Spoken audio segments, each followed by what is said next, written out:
Hey guys, how's it going? I just wanted to show you all my tactical short barrel shotgun that I use for home defense. Now this has got a tactical stock extendable on it. I placed that on there as well as a tactical red dot for my close range combat.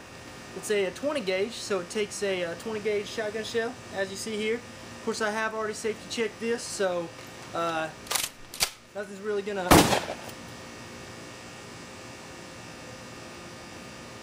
Oh shit.